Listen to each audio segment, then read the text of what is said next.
ಎಂಕ ಅಂಜಲ್ಲ ಎಂಕ ಪೊರ್ಲುದೇ ಮುಳು ಪೊರ್ಲುದೇ ಬಂಡ ಅರ್ಥ ಬೇಕು ಮರೆ ಪೊರ್ಲುದೇ ಬಂಡ ಅಂಡೆ ದುರ್ಸು ಒಂದಿನ ಸಹಿತ ಮಲ್ಲ ಎಂಕ ಅಂಡೆ ದುರ್ಸು ಅಂಡೆ ದುರ್ಸು ಅಂಡಲ್ಲ ಮಾನಸಿಕ ಬಡ್ಚಿ ಪೊರ್ಲುದೇ ಟಿಕಿಡಿಕ ಅವರು ಕಜುಕ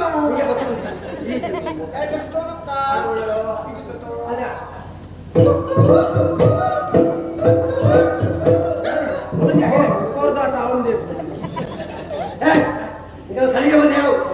ಉರಣಿದಿಂಚಿ ತಿರ್ಕೋರು ಏನು ಹೇಳಿದ್ದು ಒಂದು ಹೋಯ್ತೀನಿಯಾ ಸತ್ಯಪುರದ ಅರಸನ ಮಗೆಯ ಮತ್ತೆ ಮೀರು ಜನ ಮಿತ್ರೆ ಬರ್ತಿದ್ದೇನೆ ಬಂದ ಅವೇ ಓಡಾಡು ಬಂದಾಗ ಬೂರಿ ಅತ್ತೆ ನಾಪತಿ ಜಾಗ ಇರಲ್ಲ ಬುಕ್ಕಂಕ್ಲೆಗೆ ದಾದಾಲ್ ಕೊಡು ಗೊತ್ತು ಜೋರು ಬಾಜಲ ನನಗೆ ಚೂರು ನೀರು ದಿಕ್ಕಲ್ಲ ಯಾವನಿಗೆ ಅಂಚೆನೆ ತುಳುವು ಈರೇನು ಬರ್ಪು ಮಣ್ಣಾಗ ಭಾರಿ ವಿಷಯ ಈರ್ನ ತುಳುತ್ತ ಬಗ್ಗೆ ನನ್ನ ಪ್ರಶ್ನೆ ಈಗ ಈತ ಪೂರ್ಣ ತುಳು ಬರೋಣ ನೀರು ಊರ್ದಾರ